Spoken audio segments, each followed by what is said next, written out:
25 years ago, a game changed what a Final Fantasy could be, and this year I figured there's no better time to go back.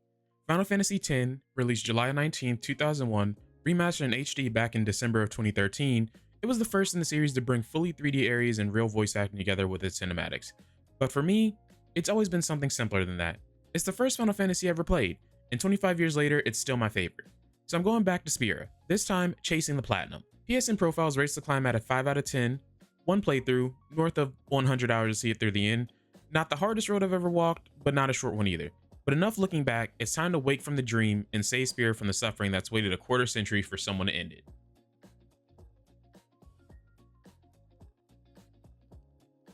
Listen to my story. This may be our last chance.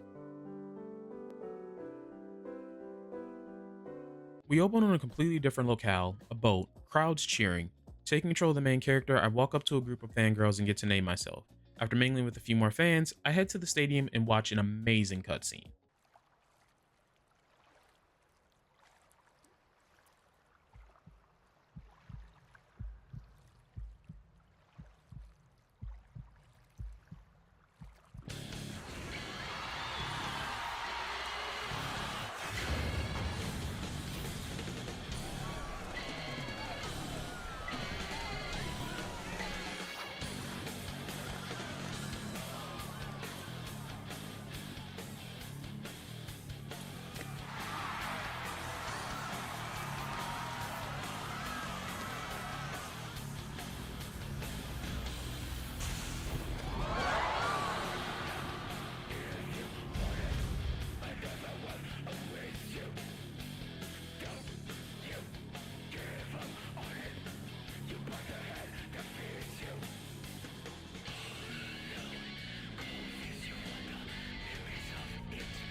Waking up and heading down the ramp, I meet undoubtedly the best character in the game, Auron, and the two of us make our way through the streets. We stop as Auron points out a floating sphere in the sky, Sin, he calls it.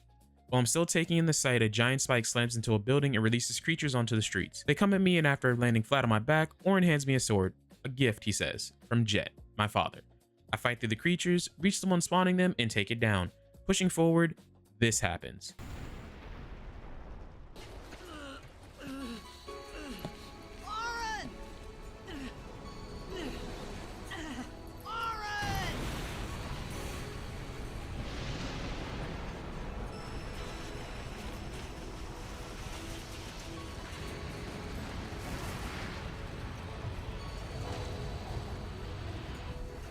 Sure.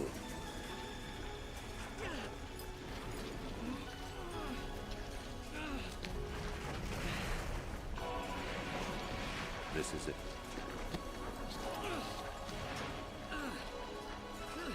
This is your story.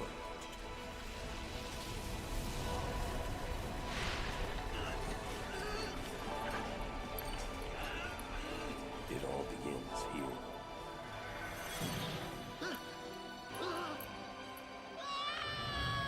I come to in the waterlogged ruins of some unknown place, and Orin is nowhere in sight.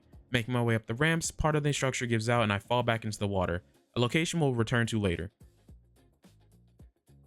Naturally, a quiet swim through a depressing ruin can't stay peaceful, and monster fish attack.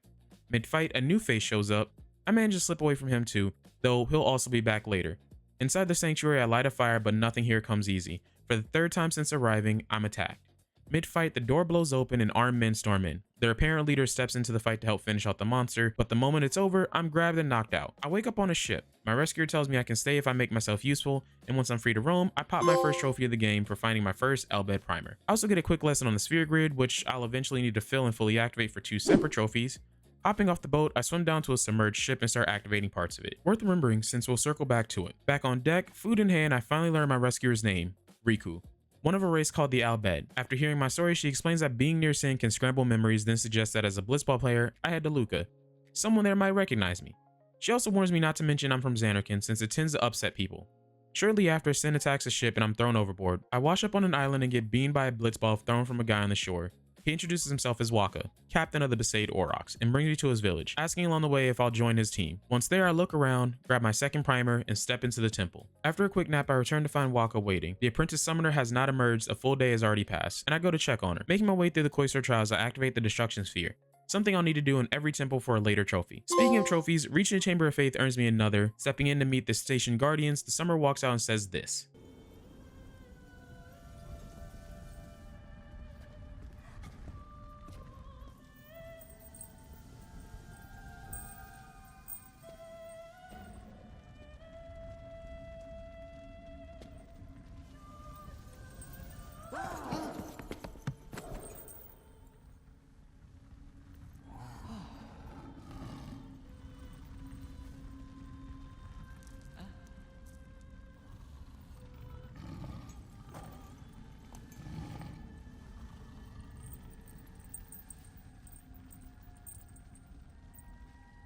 I've done it. I have become a summoner. Leaving the temple, the summoner shows off what she's acquired.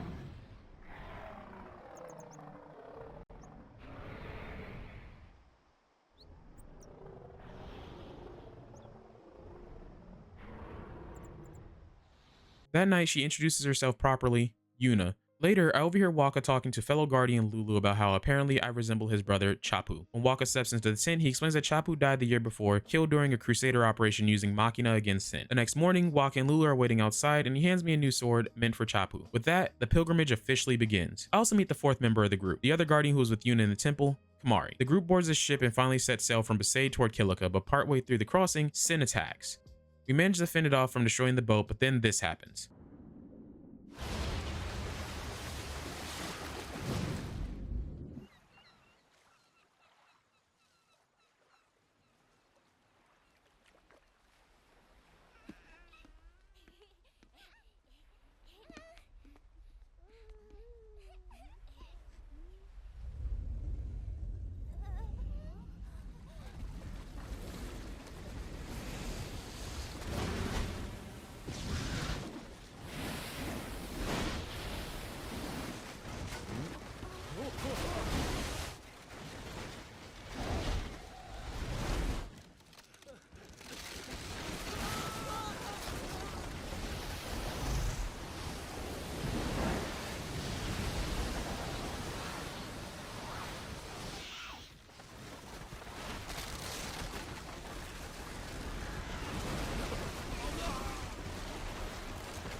Docking Akilica, Yuna volunteers to perform the sending, giving us one of the most iconic scenes in Final Fantasy.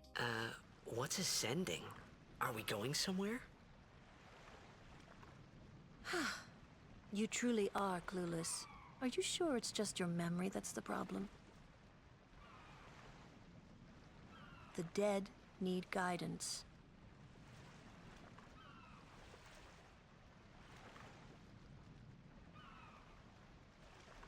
Filled with grief over their own death, they refuse to face their fate.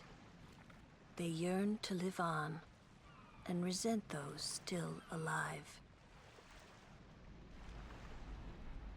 You see, they envy the living.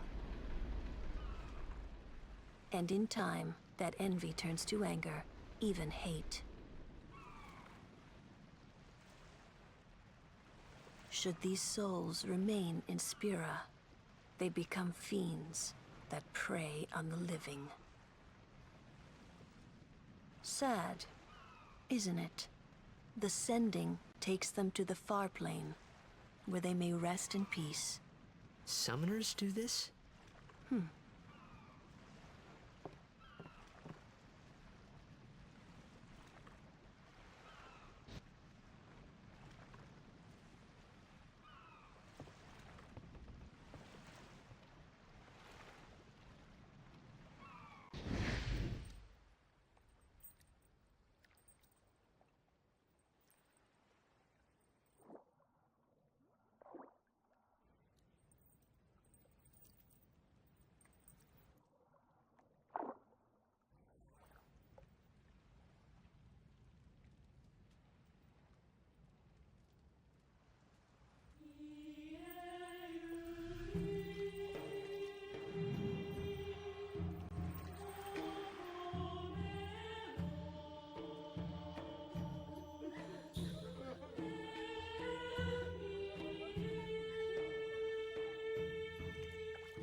The next day, I reach the steps of Kilika Temple and have to fight off a sin spawn left behind from the attack. Forced into the Kilika Trials, I grab the destruction chest and regroup with the others. With a new Aeon in hand, it's time to head for Luca.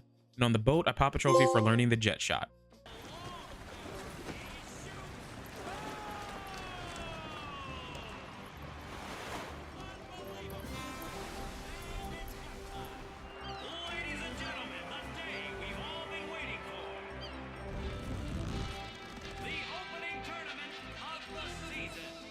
Arriving in Luca, we see the other Blitzball teams. Word spreads that a Maester is arriving nearby, so I go to see for myself. It turns out to be Maester Seymour and Micah.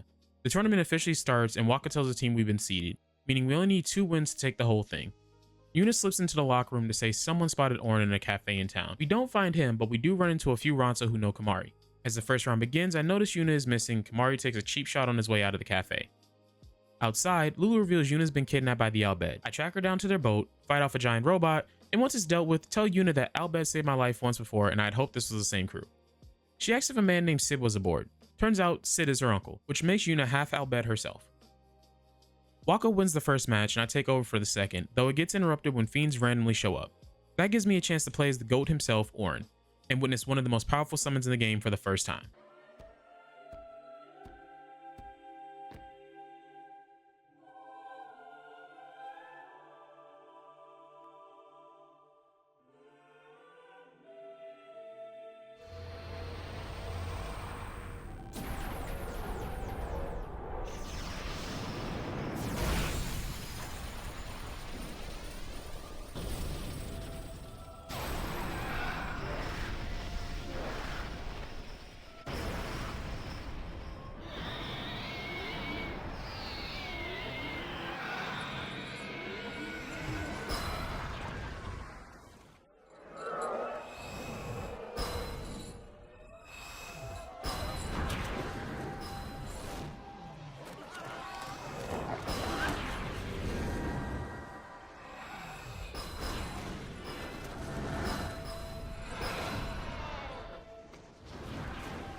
Once the chaos settles, Orin pulls me aside and admits the truth. Sin is Jet. Afterward, we regroup with the others, and Orin offers to become Yuna's guardian. With the news that I'm along for the journey too, talking things through with Yuna afterwards gives me the second most iconic scene in the game. Apologies in advance.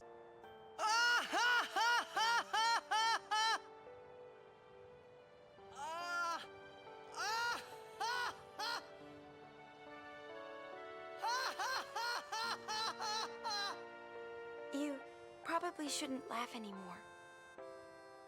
The group sets out for Jose Temple. I reach the end of the Mihin High Road but get turned away. The Crusaders have some kind of operation underway. Seymour's influence gets us through and we make it to the Operations Command Center, where we meet another Yevon Maester, Kinok, who apparently already knows Orin. The pleasantries don't last, the operation kicks off, and predictably, something goes wrong. A loose Sin spawn forces me into a fight, and though I take it down, the main operation still goes sideways when Sin itself shows up.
Look out!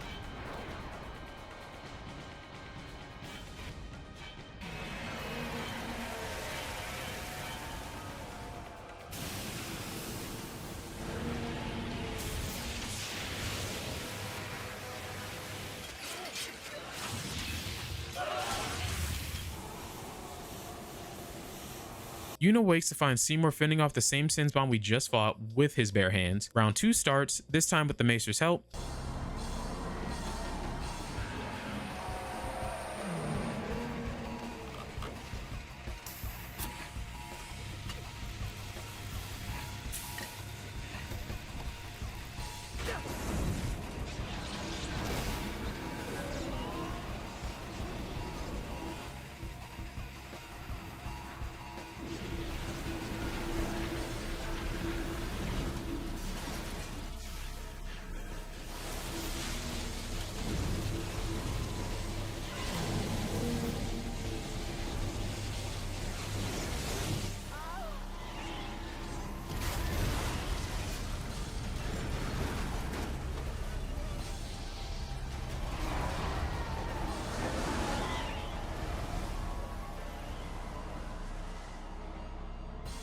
How many died today?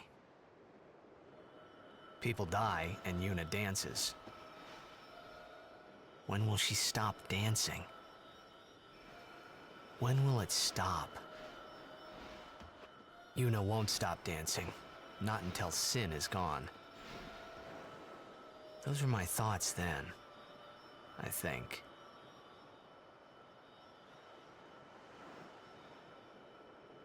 After it's all over, Seymour asks Yuna to let him be her pillar, just as a legendary Summoner and Guardian once were to each other, then says his goodbyes. We're finally able to continue the journey to Jose Temple. In true to form, I clear the trials and pop the Destruction Sphere chest.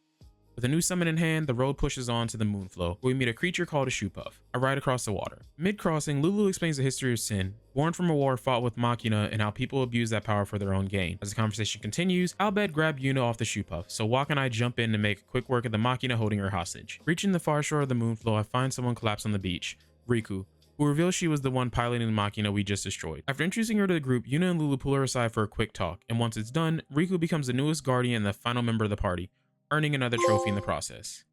With that settled, I make my way to Guadalsalam, where Trommel greets us and invites the whole group into the manor since Seymour has business with Yuna. Inside, Seymour projects an image of what Xanarkin once looked like.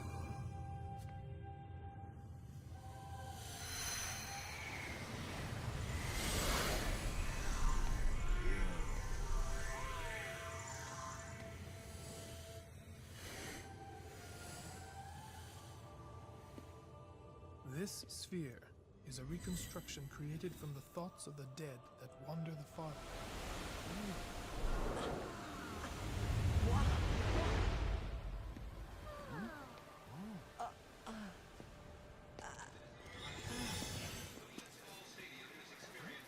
Xanarkand? Correct.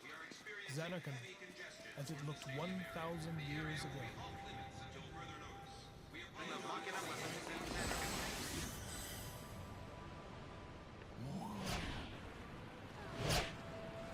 The great and wondrous Machina city, Xanarkand. She once lived in this metropolis. She who?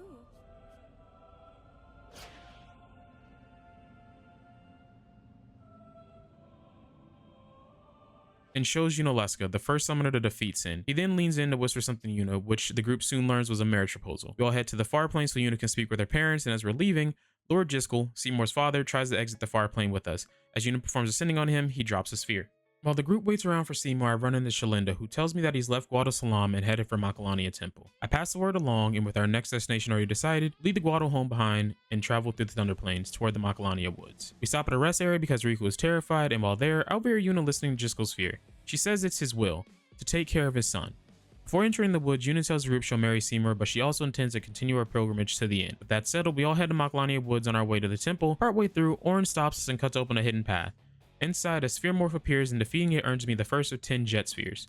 This one showing Jet, Orin, and Braska leaving Bevelle to begin their own journey. We reach the Lake Makalania rest stop where Trauma arrives to retrieve Yuna. Before they get far, a handful of Albeds surround the group, so the Guardians step in to handle it. After the Machina are dealt with, a man approaches Riku, her brother, it turns out. Which is also how Waka learns he's been traveling alongside an Albed. Once the argument settles, we take speeders to meet Yuna at the temple. The rest of the group finally gets to watch Jigsaw Sphere, where he reveals he was killed by his own son and warns that Seymour must be stopped. We race to the cloister to catch up with Yuna and Seymour, confront him with what we saw, and accuse him of killing his father. He admits it without a shred of remorse, and after a bit more back and forth, the fight begins. We defeat him, but before Yuna can perform the sending, Trauma and the other Guado arrive and carry him off. Don't worry, we'll be seeing him again. I finish the temple's trials, grab the destruction chest, and get chased out by the Guado. We make it back to Makalania Lake, but they keep pace, bringing a Wendigo along for good measure. After we take down the Wendigo, it shatters the lake and the entire group falls through. Waking up below the lake, I check in on everyone. Yuna insists we need to reach Bevelle and speak with Maester Micah to explain what's happened, but as discussion continues, the ground starts shaking. Sin surfaces from somewhere far below and the whole group blacks out. I come to a lake in the middle of a desert, and after getting my bearings, I track down the rest of the group one by one. Riku eventually explains we're on an island called Beacon now and that Yuna might be nearby at a place the Albed call home, giving us our next destination. Arriving at home, we find it under attack by Guado and fiends. Fighting through to what the Albed called the Summoner's Garden, we find Dawn and Isaru, and it's here that I learn that once Yuna completes her pilgrimage and summons the final Aeon, she'll die. It's the reason the Albed have been kidnapping summoners in the first place. I press Riku and the others on why no one told me, and they insist they weren't hiding it, they were just avoiding a conversation none of them wanted to have. Through another door and up a ramp we reach, well, you remember this thing, right? Turns out, it's this.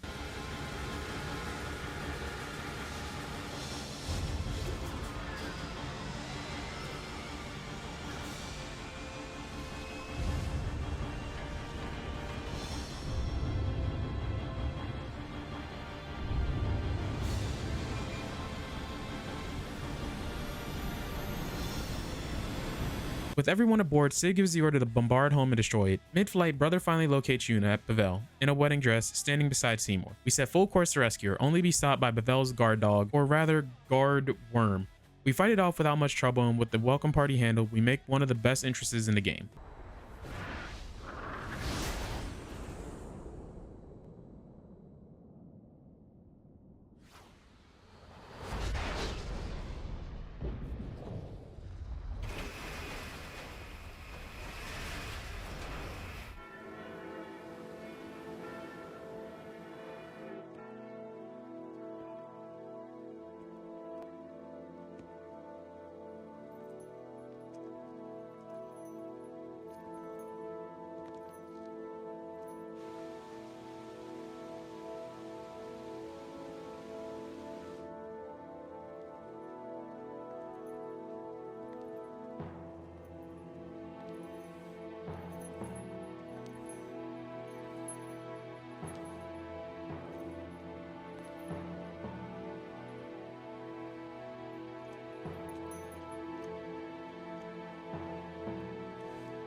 Fighting her way to the altar, we're surrounded by guards and Maester Keenock all armed. Yuna tries to send Seymour, but Maester Mike tells her she has to choose between us and going through with the wedding. She gets her kiss, and Seymour still orders us all killed. To save the group, Yuna sacrifices herself, falling off the edge of the venue, though mid-fall she summons Velfor to save her. The rest of us escape too thanks to a flashbang from Riku, knowing the only place Yuna will go to is the Chamber of the Faith, clear the trials as usual, but instead of waiting outside the inner chamber, Kimahri and I force the door open. Inside, I finally see the Faith clearly, the young boy I've been glimpsing throughout the game, in flashbacks I haven't shown you yet. Once Yuna finishes praying, I carry out and we're immediately arrested, for lack of a better term. The whole group gets scattered into different punishments, but everyone makes it out and reunites on the Bevel Bridge, the same one from the Jet Sphere. The reunion is short-lived, however, because Seymour and Keenock show up, though Keenock is no longer among the living. Seymour transforms and Kimahri stabs him to buy us time, telling us to run. Naturally, we don't leave him behind, and round 2 with the Undying Guado begins, and during the fight, I pop a trophy for doing 9,999 damage. After beating him, we end up back in Macalania Woods.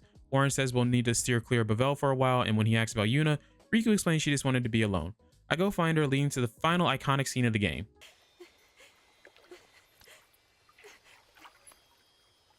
Yuna.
Afterward, Yuna decides to continue a pilgrimage, and the conversation ends with another trophy pop.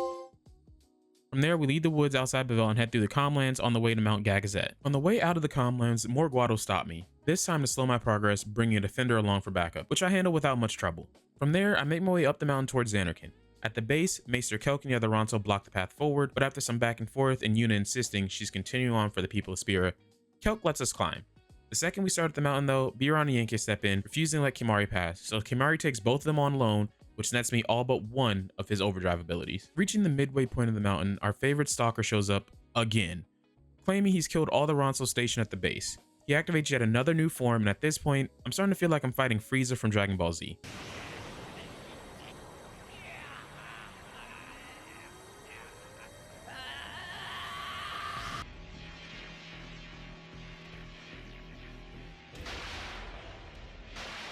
For the third time, I defeat him, and it's here that I finally tell the group the truth. Sin is my father. Sin is Jet. We continue up Gagazet, and as we near the summit, Orin warns that she has sent fiends to test us. Asked who he means, Orin answers, Yunalesca. Leaving the cave, we run into the Sanctuary Keeper, and after taking it down, we push forward, where I finally see Zanarkand as it stands now, Yuna at my side. Walking its roads, I catch glimpses of past summoners and their guardians, memories layered over the ruins. Yuna head towards the final faith, but immediately comes back for the rest of us to join her. Inside, a priest explains that the statue of the final Aeon depicts Lord Zayon, though has lost his power ages ago. However, Yunalesca will show us the way to make it obtainable again. Moving forward, we meet Yunalesca, who explains that for the final Aeon to be obtained, one guardian must choose to sacrifice themselves to become the new faith. After discussion over who that will be, we return to give Yunalesca our answer. But before anyone's chosen, Yuna asks the first summoner whether Sin will return once she uses the final Aeon. Yunalesca's answer, Sin is eternal, because every final Aeon that defeats it simply becomes Sin reborn. Yuna rejects the final summoning outright, calling it a false tradition that needs to be thrown away. Auron delivers the most inspiring speech in the game, and everyone steels himself for what's coming as we go into the fight against Yunalesca. Now! This is it! Now is the time to choose. Die and be free of pain, or live and fight your sorrow. Now is the time to shape your stories. Your fate is in your hands. Yuna needs Kimari. Kimari protect Yuna. Well, I'm fighting. I can't believe we're gonna fight Lady Yunalesca. Give me a break. You can always run.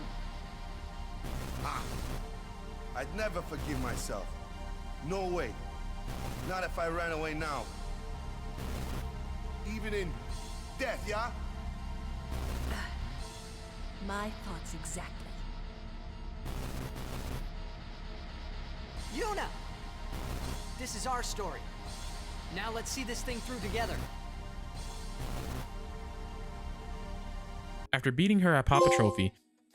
As Yunalesca fades away, she tells us that Spira's hope dies with her. I tell her that we'll find Spira a new one. She calls me foolish, insisting Yu Yevon is immortal. Exiting the Xanarkand temple, I see Sin waiting outside. I promise I'll figure something out and ask for time. As Sin retreats, Sid swoops in with the airship. On board, everyone racks their brains for a plan. After talking with Yuna and Kimari, I head back to the bridge, where Waka and Riku suggest that using the Hymn of the Faith. Jet likes it, and Sin seems to calm whenever he hears it. That calm is our window to strike. We return to Bavel to lay out the plan for Micah, telling him that instead of claiming the final Aeon, we defeated Yunalesca. He reveals who Yu Yevon really is, the reason Sin keeps reviving, using each final Aeon as raw material to forge new armor for itself.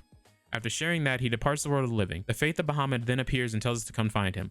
Once there, he asks about our plan and agrees it's a long shot, but worth taking. We meet Shalinda outside and tell her that when a ship in the sky begins playing the Hymn of the Faith, all of Spira should join in. She promises to spread the word. With all the prep work done, it's time to take on Sin. Before the battle begins, I show Yuna her will, and after asking if she still needs it, toss it over the edge of the ship. Right as it goes, Sin rips a hole open in the sky, and the fight begins with that show of force. We manage to weaken Sin enough for Sid to fire the ship's railgun and destroy its arm, and after taking out the core near the arm, Sin comes crashing down near Bavel. It gets back up, sprouts wings, and perches itself on Bavel's spire, so I meet dear old dad on the outside of the ship to keep wearing him down. Once that encounter is done, Sin tears open a portal deeper inside, meaning we finally pierce the armor. Naturally, our favorite Guado shows up again, transforms like clockwork, and gets beaten down all the same. I pop a trophy, and with him defeated for the last time, Yuna finally sends him.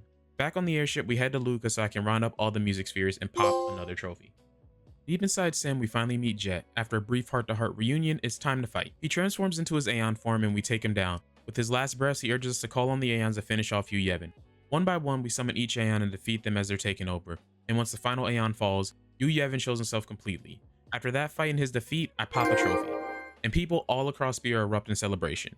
As the cheers ring out, every Faith statue begins to dim and lose its light. During Yuna's final sending, Auron starts to fade, and once the Faith are finally at rest, I begin fading too. I hug Yuna one last time before saying goodbye. Once things settle, we see Yuna delivering a speech in Luca to all of Spira, reflecting on the past and looking towards the future. As her speech ends, the credits roll. With the game finally beaten, it's now time to watch the Eternal Calm video. And once we finish watching that, we'll pop a trophy. 37, 38, 39, 40, 41.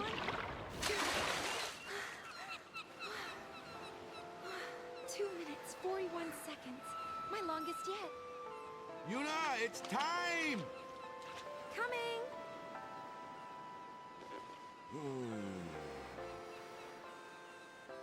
You're diving like a real pro, yeah?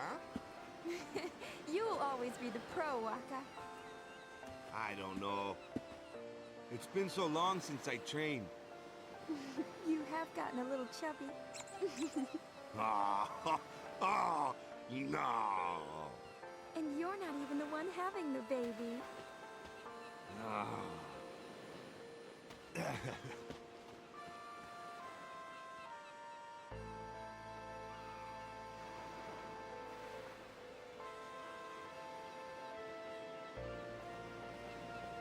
It's been 2 years.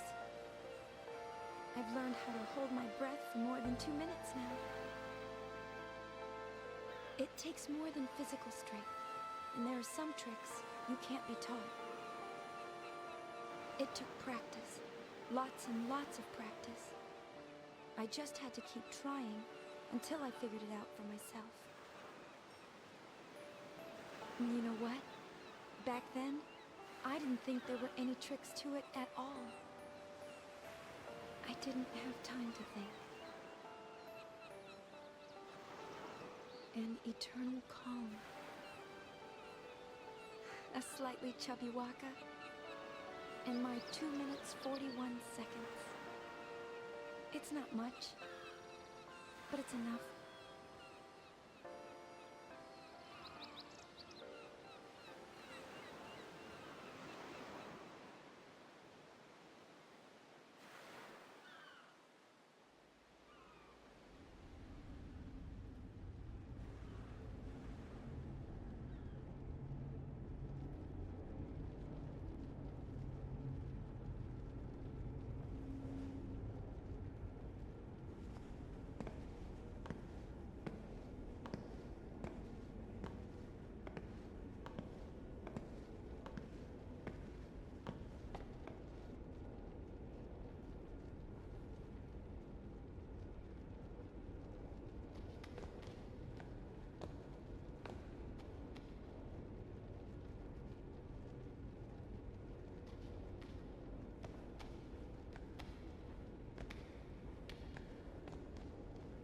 Lady Yuna, it is a pleasure to meet you. I heard your speech 2 years ago in the stadium, but seeing you this close, you look so much more... I mean, you are truly beautiful. That's very kind of you to say. The reason I've come here today is to talk to you about my grandson. He's joined the youth league, you see. I've nothing against the league, mind you. It's just me and the missus belong to New Yevon. My grandson used to attend all the party meetings with his parents, of course. That is, until one day. I'm sure being around people his own age can't be bad for the boy. Still, I am worried about him. I feel... oh, how shall I say this? Like our grandchildren are moving too quickly. In the last 2 years, new groups have been springing up all over. Everyone wants to be part of a new age. Everyone wants to build a new age. Everyone wants to build a new Spira. And they're all racing to find their own way to do it. I only want what's best for him. But it troubles me when we agree on so little. People have different ideas, and sometimes they disagree on the right thing to do. Some people worry about what the new age will bring. Sometimes I worry too. I just have to tell myself that for now, I'm doing the right thing. I understand how you feel. But Testio, maybe you should try talking to your grandson first. He may walk a different path, but I'm sure he wants the same for Spira, as we all do.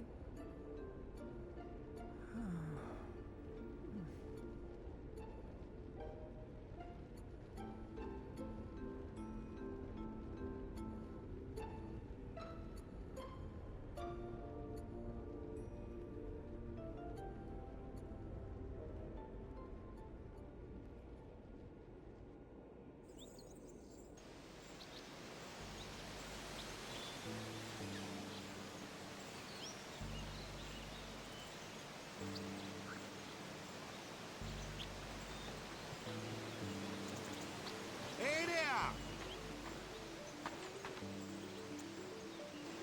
What is it? Another visitor? No, I just wanted to chat, yeah? It's just, the old folks in the village. They'd like to see you get, you know... And who is it this time? Well, they're saying it's the son of the chairman of New Yevon, yeah? Tell them no. He would only use me after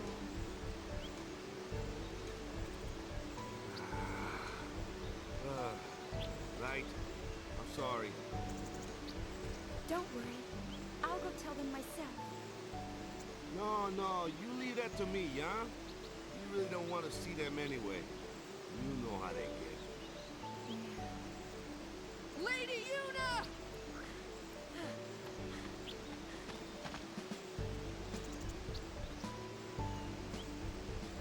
Lady Yuna, Allow me to introduce myself.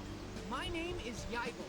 I've come on Youth League business. I bring a message for you from our leader, Maven Nuge. She's not interested in joining, yeah? Oh? Is that why you've come? That is correct, my lady. I'm sorry, but I will not be joining any group. Perhaps the lady will start a group of her own.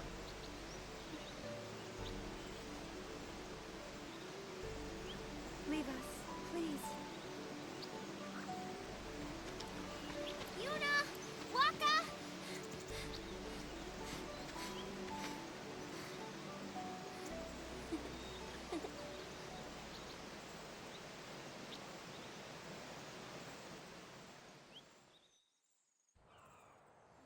Riku sometimes visits us here in Besaid. She's been traveling around Spira, salvaging ancient machina and teaching people how to use them. It's tiring work, but you wouldn't know it from looking at her.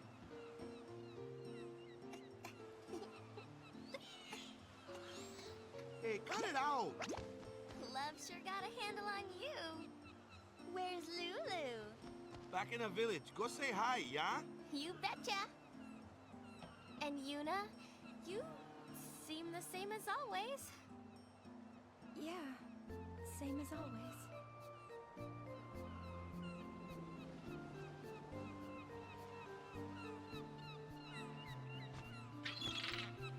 Is Kamari still on Mount Gagazet? Yeah, he's been up there teaching the orphan Ronzo all kinds of stuff. He's like this big guru now. Oh, that reminds me. I got something for you. Where is it? Where is it? Here we go. Kamari found it up on the mountain. A sphere? Funny looking design, yeah? Take a good look, Yuna.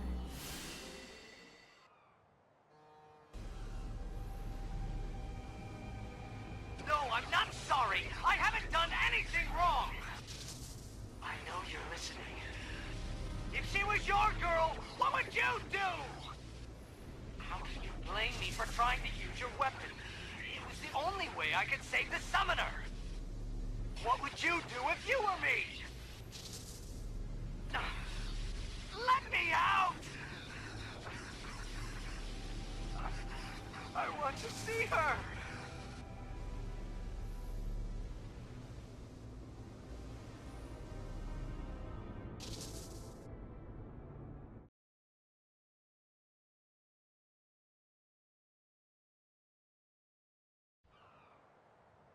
It was a voice from the past.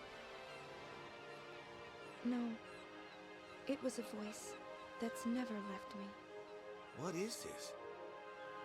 What's he doing? I mean, is that really him? Is he... What's going on? I'm not sure. But you want to find out, don't ya? Well, yeah, but... Yes! Let's go then! Go where? Well, that's the tricky part. I know! Kimari found the sphere. Let's go talk to him! Whoa, whoa. You sure you're ready to just run off? Can't you wait until we find out a little more first? And just who's supposed to do the finding out? Leave that to us. I'm sure Maven Nuge will agree to help. In fact, I volunteer to ask him myself. Beat it, yeah? Understood. I shall return as soon as possible with a full report of our investigation. Well, look, I really want Yuna to go. She can't do that. Why not? Because she's book solid for 3 months, yeah? And everybody wants to see her. Oh yeah? Well, what about what she wants? Well, yeah, but... Okay, maybe once things calm down, you know? And what if they don't, Waka? What then, huh? I don't believe it. After everything Yuna did for us. Why can't she just do what she wants to do now? Why? You know, every time I visited here, I wondered, why is it that when everyone's out making their dreams happen, and everyone's getting their chance, Yuna's dreams are on hold? Gee, it's not like you... What do you know anyway, Tubby? Yuna?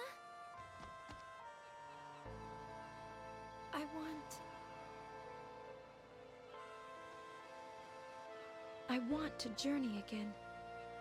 But if I leave, I'll be disappointing everyone else.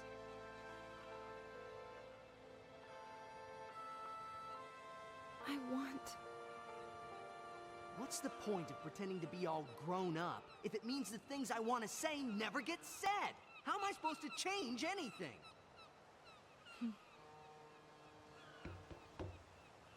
I'll go. Yuna! I know it's selfish, but this is my story. Right on! I knew you'd say that, so I brought something just for you. Give me a break. First, a costume change. You need a new look. You are a celebrity, so incognito's the way to go. Wait, you two. I'll go get Lou.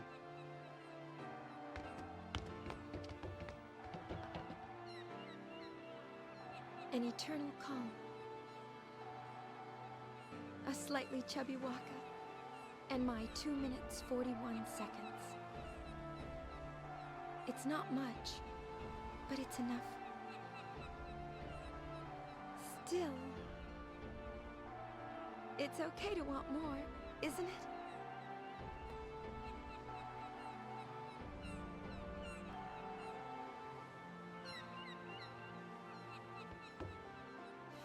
Riku, let's leave. Let's leave right now. The cleanup for this game went a little differently than usual. Before even beating it, I knocked out most of the grind work ahead of time, since there's no free roam after defeating the final boss.